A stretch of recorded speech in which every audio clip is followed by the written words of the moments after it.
मौत को अपने नजदीक से देखा एकदम।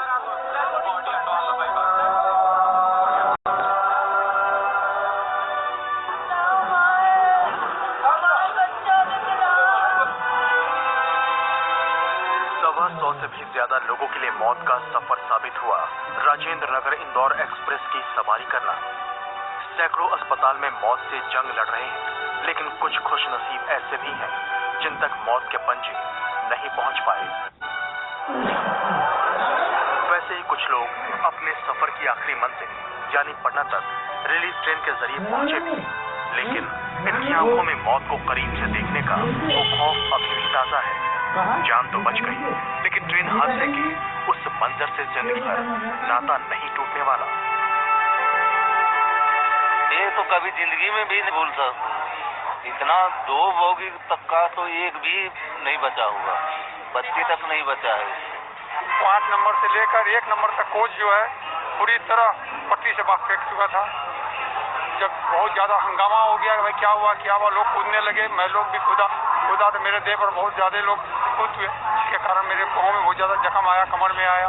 दुर्घटनाग्रस्त इंदौर पटना ट्रेन के यात्री 25 घंटे बाद पटना तो पहुंचे, लेकिन उस खौफनाक मंजर को अभी तक भुला नहीं पा रहे हैं। स्टेशन के जो ही पटना पहुंचे, यात्रियों के चेहरे खिल और पूरा माहौल भावुक उठा। सबने भगवान को धन्यवाद दिया कि वो इस भयानक दुर्घटना में बाल बच गए। ट्रेन हादसे को बीते 24 घंटे से भी ज्यादा का वक्त हो चुका है। जांच के आदेश जारी हो चुके हैं, लेकिन अभी तक ये साफ नहीं हो पाया कि दुर्घटना की असल वजह क्या है। हालांकि रेल राज्य मंत्री ने शुरुआती आशंका से रेल फ्रैक्चर का मामला बताया है। प्रधानमंत्री और रेल मंत्री ने भी गुनहगारों को लेने का वादा किया है। राहत के हर बचाव के हर काम चल रहे हैं। केंद्र सरकार की तरफ से इस दुर्घटना की पूरी जांच तो होगी ही, उसके बारे में उच्च स्तरीय जांच करने का निर्देश मैंने फौरन दे दिया है। वो जांच चल रही है, उसके बाद में जो भी कार्रवाई की जाएगी वो करने की आवश्यकता को हम जरूर करेंगे। प्राथमिक रूप से जानकारी आई है कि एक जर्क महसूस किया लोको पायलट ने, जहां रेल फ्रैक्चर हुआ है जर्क वहीं आया होगा। ये जांच का विषय है। कमिश्नर रेलवे सेफ्टी को निष्पक्ष जांच के आदेश दिए गए, कठोरतम कार्रवाई की गई। शुरुआती बयानों, साक्ष्यों, अधिकारियों, विशेषज्ञों, पीड़ितों और चश्मदीदों के मुताबिक हादसे की अलग अलग वजह हो सकती है। इंदौर पटना एक्सप्रेस के गार्ड ने कहा कि ट्रेन की स्पीड बहुत तेज थी और ड्राइवर ने इमरजेंसी ब्रेक लगाया था। रेल यात्रियों के मुताबिक झांसी के बाद डिब्बे बहुत आवाज कर रहे थे, लिहाजा बोगियों में खराबी की आशंका है। रेल अधिकारियों ने पटरियों में दरार की वजह से हादसे की आशंका जताई है। विशेषज्ञ ये भी बता रहे हैं कि ट्रेन में लिंक हॉल्फमैन बुश कोच नहीं थे, जो झटके सहने में ज्यादा कारगर होते हैं। अब जांच के बाद बेपर्दा होगी, लेकिन ये तय है कि इंसानी लापरवाही नहीं, 125 से ज्यादा इंसानों की जान ली है। देश में बुलेट ट्रेन लाने की भले ही कोशिश की जा रही है, लेकिन उससे पहले जिंदगी की कीमत को समझते हुए रेलवे सुरक्षा को मजबूत करना ज्यादा जरूरी है। वाराणसी से 3 बजे रात को जो है वो खड़बड़ करने लगा, एकदम से सर जो है मेरा लगा छत में। उसके बाद पता नहीं क्या हुआ, गाड़ी पलटे लगी, तो हम लोग 5 नंबर डिब्बे में रहे। बच गए जो है, मैंने तो जो है दरवाजा खोला जाए खुलबे न करे, बाहर निकल के आए कोई तरीके से। तो उसके बाद जब देखा तो जो है पूरी गाड़ी से ध्वस्त रही, एकदम से खत्म। 4-5 आदमी हमरे जो है लापता हैं, वही ढूंढत है इस समय है। आचार्य जी हमरे जो हमारा दिल दहल को, हम तो हिम्मत नहीं पड़ा था कि जाके देख लिए वहाँ एक।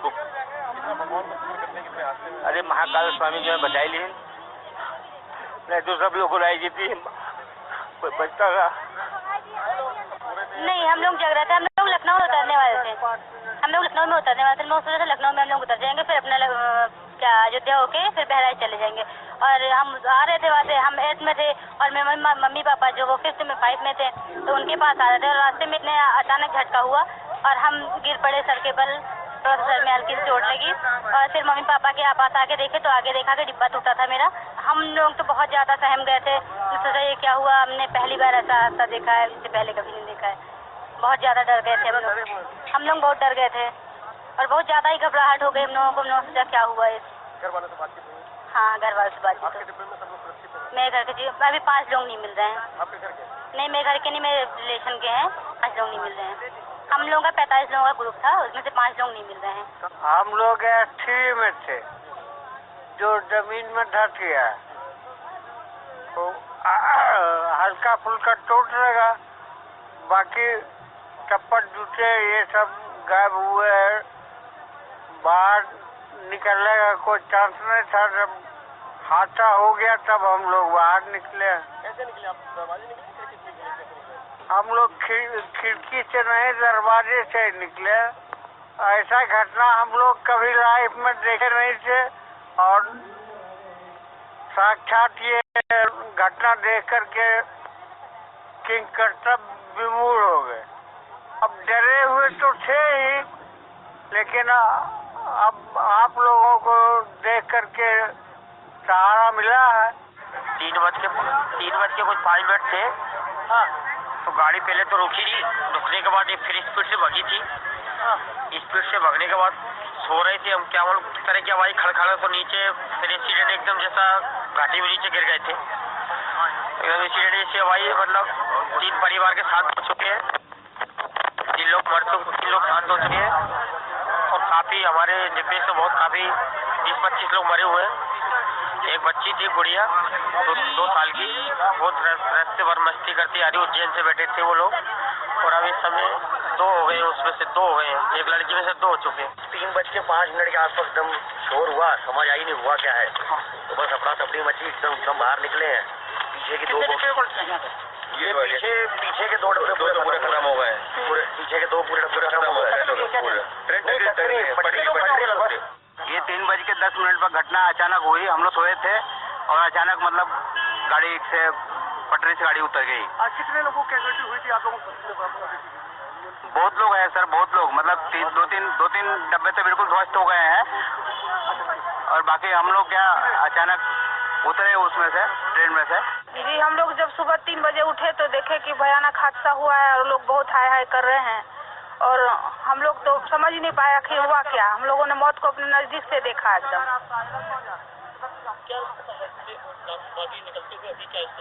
अभी तो लोग बहुत हेल्प कर रहे हैं, एक दूसरे को निकाल रहे हैं और सब लोगों के फैमिली वाले मिलने आ रहे हैं। प्रशासन भी बहुत मदद कर रही है। आप कहाँ से हैं? हम उज्जैन से चले हैं। कह रहे हैं कि आपके साथ के जो लोग थे वो लोग नहीं मिल रहे हैं, कैसे आपको यार? वो दूसरी बोगी में थे, किस बोगी? जी, ये S1 में थे, एक जनरल में थे, ये 2 लोग नहीं मिले, डिप्टी और बाबूराम। आप लोग उनका इंतजार कर रहे हैं? जी, इंतजार कर रहे हैं। अब देख रहे हैं कि कहाँ डेड बॉडी वगैरह भी जहाँ गई है वहाँ भी जा करके देखेंगे कि शायद उसमें तो नहीं है, यहाँ तो नहीं मिल रहे हैं। मैं इंदौर से आ रहा था और जैसे भोपाल से गाड़ी खुली थी तो वहाँ पे कुछ ऐसा लगा हम लोगों को कुछ प्रॉब्लम आई है ट्रेन के अंदर, तो फिर उस पर ध्यान नहीं दिया किसी ने।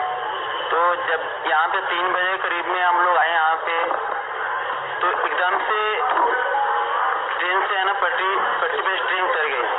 तो हम लोग सोचा इतनी भयानक आवाज आई तो हम लोग सब मर गए इसमें, अब तो कोई नहीं बचेगा। तो जाकर के एकदम से ब्रेक लगा और ट्रेन रुकी, तो हमारी भी बोगी जो कंटा हो गई थी, पलट के ऐसी हो गई थी, किनारे लग गई थी। तो हम लोग फटाफट निकला, तो हम लोग सोचा सब ट्रेन ऐसी ही होगा, लेकिन जाकर के देखा तो ये S1, S2, S3 ये सब खत्म गए थे, एकदम ऐसे फंस कर ऐसे जमीन में ही गाड़ी गई। S1 मैं तो जनरल बोगी में था, तो एकदम इंजन के पीछे। तो उसके बाद है ना एक जनरल बोगी, AC2 और 3 है ना रिजर्वेशन, ये 6 बोगी खत्म हो गए, पूरे एकदम खत्म। 100 से ज्यादा आदमी तो मर गए होंगे और लगभग 200-300 तो घायल होंगे और निकल ही नहीं रहा। बहुत जोर से आवाज आई, तो ऐसा लगा कि ट्रेन किसी खाई में जा रही नीचे, और करीबन ये सीन चलता रहा 2 मिनट तक। 2 मिनट के बाद में सब अपना तफरी का चिल्ला चोट, एकदम आवाज आने लग गई, सब लोग दबे हुए थे। मैंने खुद बड़ी मुश्किल से ऊपर आ पाया, मेरा एक पैर पूरा फंसा हुआ था, वो निकल ही नहीं था। मैंने आसपास स्पेस बनाया अपने लिए ताकि मेरा so that I come out safely. उसके बाद में फिर मैंने अपनी वाइफ को देखा, मतलब शी वॉज अराउंड मी, वो मिल गई मुझे। उसके बाद में मैंने अपनी डॉटर को देखा, डॉटर भी मिल गई और ये छोटी गुड़िया की आवाज़ आ रही थी, but I was not able to find her. तो मैंने फिर उसको टॉर्च निकाला, मोबाइल से टॉर्च से देखा और करीबन इस बीच में 15 मिनट बीत चुके थे और उसके बाद में मैंने देखा तो मुझे मिल गई और जिसे ढूंढते रहे अपने बच्चे। हाँ, खोजता रहा। I kept on searching everybody. I also kept on searching other members and other relatives, but जितने भी मिले मुझे, मैंने कोशिश करी। I tried my level best. हमारे साथ ये लोग थे। मैं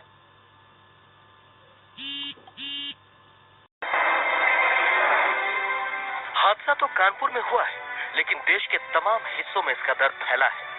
देश के तमाम शहरों से लोग अपनों की तलाश में कानपुर पहुंच रहे हैं। कानपुर का हैलट हॉस्पिटल रेल यात्रियों के इलाज के साथ साथ परिजनों की तलाश की मंजिल भी बन गया है। जिन यात्रियों का अभी तक न तो पोस्टमार्टम की लिस्ट में नाम है और न ही घायलों की लिस्ट में, उनके परिजन हैलट हॉस्पिटल में फोटो लिए हर तरफ उनके पते की गुहार लगा रहे हैं। सुनील अपने दोस्त अमित के लिए रो रहे हैं। इनका कहना है, हमने हर जगह देखा, अभी पता नहीं चला है। इसी तरह कानपुर उत्तरी पुरा के रहने वाले स्वरूप मिश्रा का बेटा रोहित मिश्रा कल रात उज्जैन से चला था। अब उसके पिता घटना स्थल के बाद हैलट के बाहर खड़े हैं। इसी तरह व्यापारी अवनीश जैन धर्मपत्नी का फोटो सबको दिखाकर उनकी खोज में लगे हैं। 3 लोग मिसिंग है, जिसमें उनकी एक धर्मपत्नी है, डॉक्टर देवी है, इनका कहीं पता नहीं चल रहा। हम लोग ट्रेन में भी देख आए। उसके बाद हम लोग जिला अस्पताल अकबरपुर गए, वहाँ पे 75 आदमियों की लिस्ट जारी थी। वहाँ से पता चला अशोक जी को यहाँ कानपुर के लिए रिफर किया गया। अब वहाँ उसके बाद हम लोग पोस्टमार्टम हाउस गए, वहाँ पे भी हम लोग ने सब बॉडीज चेक करी, वहाँ पे भी उनका कोई अता पता नहीं है। उसके बाद हम लोग यहाँ पे आए तो 30 नंबर बेड पे हस्बैंड उनके मिल गए, लेकिन वो होश में आते हैं तो अपनी पत्नी के बारे में पूछ रहे हैं। ट्रेन में सवार यात्रियों के परिजनों ने जब से हादसे की खबर सुनी, तब से अपने रिश्तेदारों की तलाश में है, लेकिन तलाश है कि पूरी होती नहीं। गया के मनोज कुमार सिन्हा की पत्नी सविता श्रीवास्तव भी इसी ट्रेन में सवार थी। उनके बारे में अभी तक कोई खबर नहीं मिलती, पूरा परिवार बेचैन है। सविता भोपाल में अपने बेटे से मिलकर लौट रही थी। भोपाल से वाराणसी तक उनका रिजर्वेशन भी 3AC में 62 नंबर बर्थ पर था। अकेले वहाँ से चली थी भोपाल से। ट्रेन एक्सीडेंट हुआ है, B3 में थी, लेकिन अभी तक कोई खबर नहीं है। सुबह से हम लोग लगे हुए हैं, वहाँ कानपुर में हमारे भैया हैं, वो भी जाके देखे हैं, लेकिन कुछ पता नहीं चला है। जो हॉस्पिटल है उसमें भी देख लिए, कहीं पे पता नहीं चल रहा है। बिहार के पूर्वी चंपारण का रहने वाला एक युवक भी इस हादसे में मौत का शिकार हुआ है। पूर्वी चंपारण का नजीर अहमद इंदौर में पिछले 3 महीने से कपड़ा सिलाई का काम किया करता था। ऐसे ना जाने कितने परिवार हैं जिनको मजबूरन कानपुर जाना पड़ा है। उनके अपने इस ट्रेन में सवार थे। इस हादसे ने तमाम जगहों पर कभी न मिटने वाला दर्द छोड़ दिया है। गया में विमलेंदु चैतन्य, चंपारण में सचिन कुमार के